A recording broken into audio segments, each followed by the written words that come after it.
Hello friends, NMMS പരീക്ഷ കഴിഞ്ഞു. ഒരുപാട് സ്റ്റുഡൻസ് നമ്മുടെ വീഡിയോസിൻ്റെ താഴെ കമൻറ്റ് ചെയ്യുന്നുണ്ട്. നമ്മുടെ ആൻസർ കീ വീഡിയോ 25,000+ ആളുകൾ കണ്ടു കഴിഞ്ഞു. അതേപോലെ ഷഫീർ സാർ ഇന്നലെ NMMS കിട്ടാനുള്ള സാധ്യത എത്രത്തോളം ഉണ്ടെന്ന് പ്രഡിക്റ്റ് ചെയ്ത് എത്ര മാർക്ക് വേണ്ടി വരും, ഓരോ ഡിസ്ട്രിക്റ്റിലുള്ള ഒരു ഡിസ്ട്രിബ്യൂഷൻ എങ്ങനെയാണെന്നൊക്കെ പറഞ്ഞ് ഷഫീർ സാർ വീഡിയോ ചെയ്തിരുന്നു. അതിലും ഒരുപാട് ആൾക്കാർ കമൻറ്റ് ചെയ്ത് ചോദിക്കുന്നുണ്ട്, സാർ എനിക്ക് 80 മാർക്സ് ഉണ്ട്, 90 മാർക്സ് ഉണ്ട്, 100 മാർക്സ് ഉണ്ട്, എനിക്ക് NMMS കിട്ടുമോ ഇല്ലയോ എന്ന് ചോദിച്ചുകൊണ്ട് ഒരുപാട് കുട്ടികൾ കമൻറ്റ് ചെയ്യുന്നത് കണ്ടു. ഓക്കെ, സോ NMMS ഒരു കോമ്പറ്റീറ്റീവ് എക്സാമാണ്. നിങ്ങൾ 8ാം ക്ലാസ് പരീക്ഷ എഴുതി, എനിക്ക് 70 മാർക്കുണ്ട് അല്ലെങ്കിൽ എനിക്ക് 60 മാർക്കുണ്ട്, എനിക്ക് കിട്ടുമ്പോൾ ഞാൻ ജയിക്കുമോ എന്ന് ചോദിച്ചാൽ we can definitely say you will win, നിങ്ങൾ പരീക്ഷ ജയിക്കും അല്ലേ. പക്ഷേ ഇതൊരു കോമ്പറ്റീറ്റീവ് എക്സാമാണ്. വളരെ സെലക്റ്റഡ് ആയിട്ടുള്ള ആളുകൾക്കാണ് ഇയർലി ഗവൺമെൻറ് സ്കോളർഷിപ്പ് കൊടുക്കുന്നത്. സോ സ്വാഭാവികമായിട്ടും എല്ലാവർക്കും അത് ക്വാളിഫൈ ചെയ്യാൻ സാധിക്കില്ല. അപ്പോൾ അതിന് പല കാരണങ്ങളും നിങ്ങളിൽ പല ആളുകൾക്കും പറയാനുണ്ടാവും. പല ആളുകളും എൻ്റെ വീഡിയോയുടെ താഴെ കമൻറ്റ് ചെയ്ത് കണ്ടു, സർ കുറച്ച് നേരത്തെ ഈ ക്ലാസ്സിനെ കുറിച്ച് അറിഞ്ഞിരുന്നെങ്കിൽ ഞങ്ങൾക്ക് വന്ന് പങ്കെടുക്കാമായിരുന്നു, അതേപോലെ വേണ്ടത്ര പ്രിപ്പറേഷൻ നൽകിയില്ല, ലാസ്റ്റ് ടൈമാണ് പ്രിപ്പയർ ചെയ്യാനിരുന്നത്, വേണ്ടത്ര നമ്മൾ തയ്യാറായില്ല തുടങ്ങി ഒരുപാട് പരാതികൾ, ഒരുപാട് ഖേദപ്രകടനങ്ങൾ അല്ലേ. ലുക്കിംഗ് ബാക്ക് നമുക്ക് ഇപ്പോഴാണ് തോന്നുക കുറച്ചുകൂടി നന്നായി പ്രിപ്പയർ ചെയ്യായിരുന്നു എന്ന് തോന്നുന്ന കുറച്ച് ആളുകളെങ്കിലും നിങ്ങളുടെ ഇടയിൽ ഉണ്ടാവും എന്നുള്ളത് ഉറപ്പാണ്. ഓക്കെ, അപ്പോൾ അത്തരം ആളുകൾക്ക് വേണ്ടിയിട്ട് ഒരു സന്തോഷ വാർത്ത. എന്താണ് ആ സന്തോഷ വാർത്ത? നിങ്ങൾക്കുള്ള അവസരങ്ങൾ കേവലം NMMS എന്ന ഒരു പരീക്ഷയിൽ അവസാനിക്കുന്നില്ല. അപ്പോൾ NMMS പരീക്ഷയും നമ്മുടെ 8ാം ക്ലാസ്സിലെ പരീക്ഷയും തമ്മിൽ വലിയ ഡിഫറൻസ് ഉണ്ട്. 8ാം ക്ലാസ്സിലെ പരീക്ഷ ഒരു ക്വാളിഫയിങ് എക്സാം ആണ്. അവിടെ നിങ്ങൾക്ക് 90 കിട്ടിയാലും 91 കിട്ടിയാലും 92 കിട്ടിയാലും ഒക്കെ A+. പക്ഷേ NMMS പരീക്ഷയിൽ കിട്ടുന്ന ഓരോ മാർക്കിനും വരെ ഉണ്ട് അല്ലേ. ഇപ്പോൾ 110 ആണ് നമ്മുടെ ഒരു കട്ട് ഓഫ് മാർക്ക് എങ്കിൽ 110 മാർക്സും അതേപോലെ 111 മാർക്സും 109 മാർക്സും കിട്ടുന്ന ആളുകൾ തമ്മിൽ വലിയൊരു ഡിഫറൻസ് തന്നെ നമുക്ക് കാണാൻ സാധിക്കും എന്നതിൽ യാതൊരു സംശയമില്ല. അപ്പോൾ ഈ വീഡിയോ ഞാൻ ഡെഡിക്കേറ്റ് ചെയ്യുന്നത് NMMS ഞാൻ വേണ്ടത്ര പെർഫോം ചെയ്യാൻ പല കാരണങ്ങളാൽ സാധിച്ചില്ല. ആദ്യമായിട്ടാണ് ഞാൻ ഇത്തരം മത്സര പരീക്ഷ എഴുതുന്നത്, അതുകൊണ്ട് സാധിച്ചില്ല. അല്ലെങ്കിൽ NMMS പരീക്ഷയിൽ എനിക്ക് ഞാൻ വേണ്ടത്ര തയ്യാറെടുത്തില്ല എന്നൊക്കെ കരുതുന്ന കൂട്ടുകാർക്ക് വേണ്ടിയിട്ടാണ് സാൻഡി ലേണിങ്ങിൻ്റെ ഈ ഒരു വീഡിയോ ഞാൻ സമർപ്പിക്കുന്നത്. പിന്നെ ചില ആളുകൾ ആലോചിക്കുന്നുണ്ടാവും, എനിക്ക് NMMS പരീക്ഷ അറ്റൻഡ് ചെയ്യാൻ സാധിച്ചില്ല, കാരണം NMMS എന്നുള്ളത് ഗവൺമെൻറ് എയ്ഡഡ് സ്കൂളിലെ വിദ്യാർത്ഥികൾക്ക് മാത്രം അറ്റൻഡ് ചെയ്യാവുന്ന ഒരു പരീക്ഷയാണ്, അതുകൊണ്ട് ആ ചാൻസ് എനിക്ക് മിസ്സായിപ്പോയി, അതേപോലെ അതിനൊരു ഇൻകം ലിമിറ്റ് ഒക്കെ ഉണ്ട്, അതുകൊണ്ട് ഒരു ചാൻസ് എനിക്ക് മിസ്സായിപ്പോയി. അപ്പോൾ അത്തരം ആളുകൾക്ക് കൂടിയാണ് ഞാൻ ഈ വീഡിയോ ചെയ്യുന്നത്. അതേപോലെ ആൻസർ കീ ചെക്ക് ചെയ്തിട്ട് എനിക്ക് ലോ മാർക്സ് ആണുള്ളത്. ആൻസർ കീയിൽ ആരെങ്കിലും ഇതുവരെ ആൻസർ കീ ചെക്ക് ചെയ്യാത്തവരുണ്ടെങ്കിൽ സാൻഡി ലേണിങ്ങിൻ്റെ മുൻപുള്ള വീഡിയോസ് നിങ്ങൾക്ക് ചെക്ക് ചെയ്യാവുന്നതാണ്. അവിടെ കൃത്യമായ ആൻസർ കീ നമ്മൾ വിശദീകരിക്കുന്നുണ്ട്. ഓക്കെ, ബട്ട് ഡോണ്ട് വറി, നിങ്ങൾക്ക് NMMS കിട്ടിയില്ല എന്നുള്ളത് അല്ലെങ്കിൽ നിങ്ങൾ NMMS എഴുതിയിട്ടില്ല എന്നതുകൊണ്ട് നിങ്ങൾക്ക് യാതൊരു വറി ചെയ്യേണ്ട കാര്യമില്ല. ഇത് വലിയൊരു യാത്രയാണ്. It's A long journey. ആ ലോങ് ജേർണിയിലെ ചെറിയൊരു മൈൽ സ്റ്റോൺ മാത്രമാണ് നമ്മളെ സംബന്ധിച്ചിടത്തോളം NMMS എന്നുള്ളത്. ഇത് കഴിഞ്ഞ് ഒരുപാട് കാര്യങ്ങൾ വരാനുണ്ട്. ആ കാര്യങ്ങളാണ് ഞാൻ ഇന്ന് ഈ വീഡിയോയിൽ ഇവിടെ പരിചയപ്പെടുത്താൻ പോകുന്നത്. എന്തെല്ലാം വരാനുള്ളത്? 10ാം ക്ലാസ്സിൽ NTSE എന്ന് പറയുന്ന എക്സാം ഉണ്ട്. അവിടെ ഗവൺമെൻറ് എയ്ഡഡ് സ്കൂൾ എന്നല്ല, ആർക്കും ഏത് സിലബസിലുള്ള ആളുകൾക്കും CBSEക്കാർക്കും സ്റ്റേറ്റ് സിലബസുകാർക്കും ആർക്കും ഈ എക്സാം എഴുതാൻ സാധിക്കും. NTSE national talent search exam. അതേപോലെ തന്നെ 9th-ലും 10th-ലൊക്കെ പഠിക്കുന്ന സ്റ്റുഡൻസിന് വേണ്ടിയിട്ട് Olympiad, national science Olympiad junior ലെവലും, അതേപോലെ മാത്തമാറ്റിക്സ് ഒളിമ്പ്യാഡും, ഇന്ത്യൻ മാത്തമാറ്റിക്സിൽ ഒളിമ്പ്യാഡും, അതിൻ്റെ റീജിയണൽ റൗണ്ട്, ഇങ്ങനത്തെ ഒരുപാട് എക്സാംസ് നടക്കാനുണ്ട്. ഈ വർഷവും നടന്നുകൊണ്ടിരിക്കുന്നു. അതേപോലെ അത് കഴിഞ്ഞ് 11th-ലോട്ട് നിങ്ങൾ കയറുമ്പോൾ KVPY, കിഷോർ വൈജ്ഞാനിക് പ്രോത്സാഹൻ യോജന എന്ന് പറയുന്ന ഒരു എക്സാം ഉണ്ട്. എന്താണ് ഈ KVPYയുടെ പ്രത്യേകത? 11th-ലും 12th-ലും പഠിക്കുന്ന കുട്ടികൾക്ക് 2 സ്ട്രീംസിലായിട്ട് പരീക്ഷ എഴുതാൻ പറ്റും. 11th-ലും 12th-ലും പഠിക്കുന്ന കുട്ടികൾക്ക് 2 സ്ട്രീംസിലായിട്ട് ഈ പരീക്ഷ എഴുതാൻ പറ്റും. ഇതിൻ്റെ ഒരു രസകരമായ കാര്യം എന്താണെന്ന് വെച്ചാൽ KVPY അത്യാവശ്യം ടഫായിട്ടുള്ള എക്സാം ആണ് കേട്ടോ. പക്ഷേ ആ ടഫായിട്ടുള്ള എക്സാം ക്വാളിഫൈ ചെയ്യുന്നതോടുകൂടി 11th-ൽ തന്നെ ഇന്ത്യയിലെ ഏറ്റവും ബെസ്റ്റ് യൂണിവേഴ്സിറ്റിയായ IIScയിൽ, Indian institute of science Bangalore, നമുക്ക് സീറ്റ് ഉറപ്പുവരുത്താൻ സാധിക്കും. വളരെ പ്രസ്റ്റീജിയസ് ആയിട്ടുള്ള ഒരു എക്സാമാണ് KVPY. 11th-ലും 12th-ലും എഴുതാൻ സാധിക്കും. അത് കഴിഞ്ഞ് 12th കഴിയുമ്പോഴേക്ക് നിങ്ങൾക്ക് IIT-ലോ NIT-ലോ IIST-ലോ ഇങ്ങനെയുള്ള എഞ്ചിനീയറിംഗ് സ്ഥാപനങ്ങളിൽ പഠിക്കണമെന്ന് ആഗ്രഹം ഉണ്ടെങ്കിൽ JEE അഥവാ ജോയിന്റ് എൻട്രൻസ് എക്സാമിനേഷൻ ഉണ്ട്. JEE 2 എക്സാംസ് ഉണ്ട്, JEE മെയിനും JEE അഡ്വാൻസ്ഡും. JEE മെയിൻ NIT-ലോട്ടും JEE അഡ്വാൻസ്ഡ് IITസിലോട്ടുമുള്ള അഡ്മിഷന് വേണ്ടി നമ്മളെ ഹെൽപ്പ് ചെയ്യും. അതേപോലെ മെഡിക്കൽ ആസ്പിറൻസ് ആയിട്ടുള്ള ആളുകൾക്ക് നീറ്റ് എക്സാം ഉണ്ട്, നീറ്റ് UG എക്സാം ഉണ്ട്.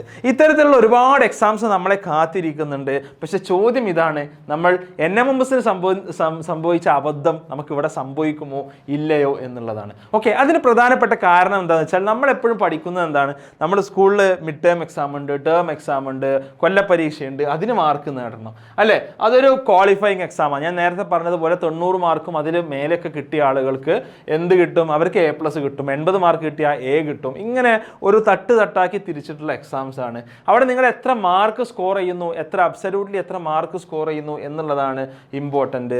അതേപോലെ നിങ്ങൾക്ക് ഓരോ സബ്ജക്റ്റ് വൈസ് ആയിട്ടായിരിക്കും എക്സാം ഉണ്ടാവുക അല്ലേ. ഒരു ദിവസം ഫിസിക്സ്, അടുത്ത ദിവസം കെമിസ്ട്രി, പിന്നെ ഒരു ദിവസം മാത്സ്, സോഷ്യൽ സയൻസ്. അതേപോലെ നിങ്ങൾക്കൊരു ഉത്തരം തെറ്റിപ്പോയാലും നമ്മുടെ കുട്ടികളല്ലേ എന്ന് വിചാരിച്ച് പാർഷ്യൽ മാർക്കിംഗ് കുറച്ച് മാർക്സ് ഒക്കെ നമ്മുടെ ടീച്ചേഴ്സ് തരും.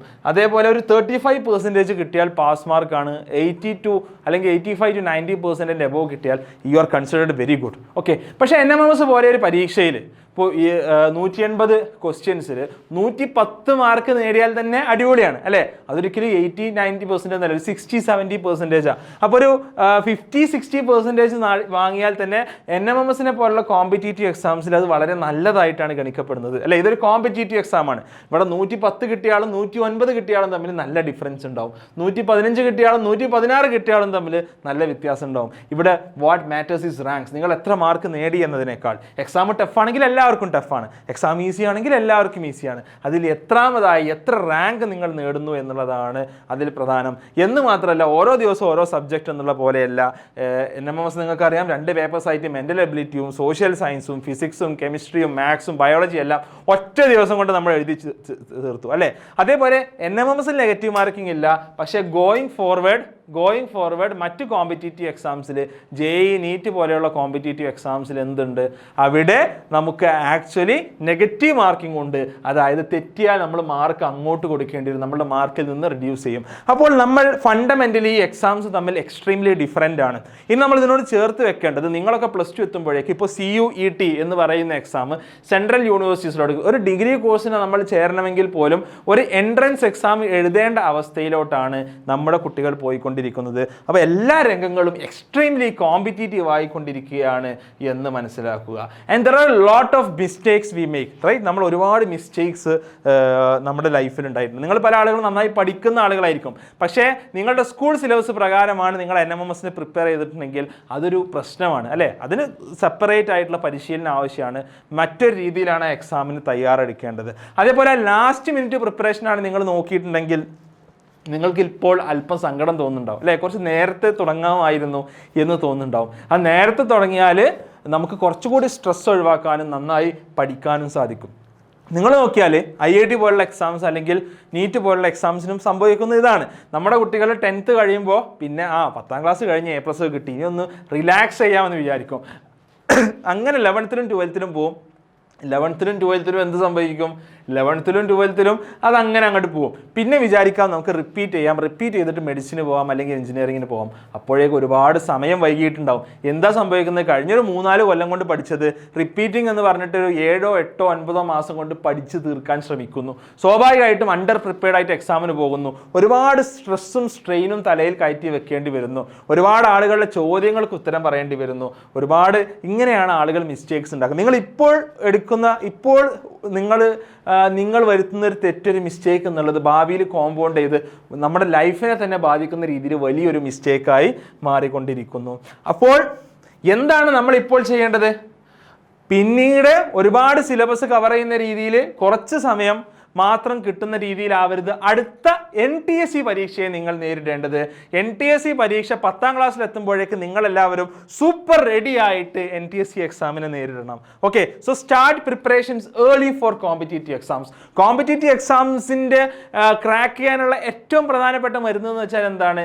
സ്റ്റാർട്ട് പ്രിപ്പറേഷൻസ് ഏർലി, നേരത്തെ തുടങ്ങുക. കോമ്പറ്റീറ്റീവ് എക്സാംസ് ക്വാളിഫൈ ചെയ്യാൻ നമുക്ക് കഴിയും, നമുക്ക് കിട്ടും, പക്ഷേ നേരത്തെ തുടങ്ങണം. ഓക്കെ, അപ്പോൾ അതിന് വേണ്ടിയിട്ടാണ് സാൻഡി ലേണിംഗ് ഇത്തരം പ്രോഗ്രാംസ് ഒക്കെ നടത്തുന്നത്. നമ്മൾ STEM ജീനിയസ് എന്നുള്ളൊരു കോഴ്സ് ഉണ്ട്.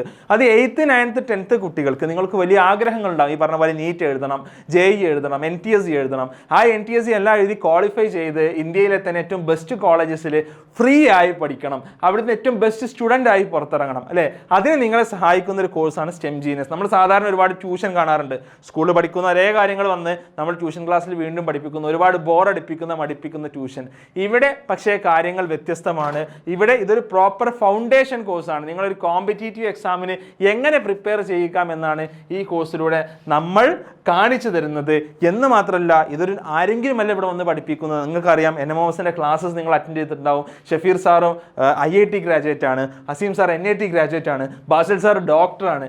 അങ്ങനെയുള്ള ആളുകളാണ് നമ്മളെ വന്ന് പഠിപ്പിക്കുന്നത്. ഒരു ബ്ലെൻഡഡ് ലേണിംഗ് അപ്രോച്ചാണ് നമുക്കുള്ളത്. അതായത് 1 മണിക്കൂറോ 2 മണിക്കൂറോ നീണ്ടു നിൽക്കുന്ന ബോറൻ ഓൺലൈൻ ക്ലാസ്സുകൾ ഉണ്ടാവില്ല. 4-5 മിനിറ്റ് കൊണ്ട് കാര്യങ്ങൾ പറഞ്ഞ് ദിവസവും ഒരു 10-20 മിനിറ്റ് കൊണ്ട് നിങ്ങൾക്ക് വിഷയങ്ങൾ കവർ ചെയ്യുന്ന രീതിയിലാണ് ഇവിടെ കാര്യങ്ങൾ ചെയ്യുന്നത്. അതേപോലെ നിങ്ങൾക്ക് എന്നും അസസ്മെൻറ്റും ക്വസ്റ്റ്യൻസും, ഒരു കോമ്പറ്റീറ്റീവ് എക്സാംസിന് വേണ്ട ക്വസ്റ്റ്യൻസ്, നിങ്ങൾക്കൊരു മെൻറ്റർഷിപ്പ്, നിങ്ങൾക്കൊരു മെൻറ്റർ, നിങ്ങൾ പഠിക്കുന്ന കാര്യങ്ങളൊക്കെ ട്രാക്ക് ചെയ്യാൻ വേണ്ടിയിട്ട്, നിങ്ങളെ ഹെൽപ്പ് ചെയ്യാൻ വേണ്ടിയിട്ട് ഒരു മെൻറ്റർ.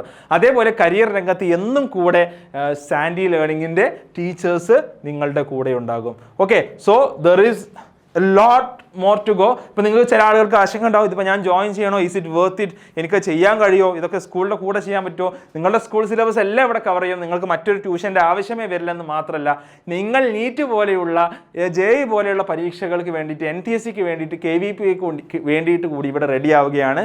അപ്പോൾ ജോയിൻ ചെയ്യാൻ താല്പര്യമുള്ള ആളുകൾ നമുക്ക് ലിങ്ക് ഡിസ്ക്രിപ്ഷനിൽ തന്നിട്ടുണ്ട്, പിൻഡ് കമൻറ്റായി തന്നിട്ടുണ്ടാവും. അവിടെ ക്ലിക്ക് ചെയ്തിട്ട് ഉടനെ തന്നെ ഫോം ഫില്ല് ചെയ്യുക. നമ്മുടെ നെക്സ്റ്റ് ബാച്ച് സ്റ്റാർട്ട് ചെയ്യുന്നുണ്ട്. ചില ആളുകൾക്ക് ഞാൻ തോന്നുന്നുണ്ടാവും, ഞാനിപ്പോൾ ജോയിൻ ചെയ്യണോ, ഇതൊക്കെ വേണോ, ഇതൊക്കെ ഇപ്പോൾ തന്നെ വേണമെന്ന് തോന്നുന്നുണ്ടാവും. ഒറ്റ കാര്യം ചെയ്യാം, ഒരു 2 ആഴ്ച ഞങ്ങളുടെ കൂടെ ഫ്രീ ആയി പഠിക്കാം, നിങ്ങൾക്ക് അവസരം തരികയാണ്. ആ 2 ആഴ്ച കൊണ്ട് നിങ്ങൾക്ക് തീരുമാനം എടുക്കാം. നിങ്ങൾക്കത് ടെസ്റ്റ് ചെയ്ത് എക്സ്പീരിയൻസ് ചെയ്ത് അറിഞ്ഞതിന് ശേഷം മാത്രം നിങ്ങൾക്ക് തീരുമാനമെടുക്കാം സാൻഡിയുടെ കൂടെ ചേരണോ വേണ്ടേന്ന്. അപ്പോൾ റെഡിയല്ല എല്ലാവരും? നിങ്ങളെല്ലാവരും ഉടനെ തന്നെ ലിങ്കിൽ രജിസ്റ്റർ ചെയ്യുക, ഒന്ന് എക്സ്പീരിയൻസ് ചെയ്യുക, അല്ലേ? എന്താ, അതിനൊന്നും നഷ്ടമൊന്നുമില്ലല്ലോ. സ്കൂൾ എക്സാം കഴിഞ്ഞ ഉടനെ നമ്മൾ അടുത്ത ബാച്ച് സ്റ്റാർട്ട് ചെയ്യും, അതിലൊന്ന് നമുക്ക് എക്സ്പീരിയൻസ് ചെയ്യാം. ആ എക്സ്പീരിയൻസ് നല്ലതാണ്. ഇറ്റ് വിൽ നിങ്ങളൊരു ബെറ്റർ ഇൻഡിവിജ്വൽ ആക്കാൻ, നിങ്ങളൊരു ബെറ്റർ ലേണർ ആക്കാൻ അത് സഹായിക്കുമെന്ന് നിങ്ങൾക്ക് തോന്നുമെന്ന് ഉറപ്പാണ്. അങ്ങനെ തോന്നുന്നുണ്ടെങ്കിൽ മാത്രം നിങ്ങൾക്ക് കണ്ടിന്യൂ ചെയ്യാം, ഇല്ലെങ്കിൽ നിങ്ങൾക്കത് ഡ്രോപ്പ് ചെയ്യുകയും ചെയ്യാം. Okay, so all the best for your term exams. Okay, അതിൻ്റെ കൂടെ വളരെ പ്രധാനപ്പെട്ട കാര്യം പറഞ്ഞു എന്ന് മാത്രം. അപ്പോൾ എല്ലാവരും ഉടനെ തന്നെ തന്നിരിക്കുന്ന ലിങ്കിൽ രജിസ്റ്റർ ചെയ്യുക. Okay, thanks, bye bye. Sandy learning, better foundation, brighter future.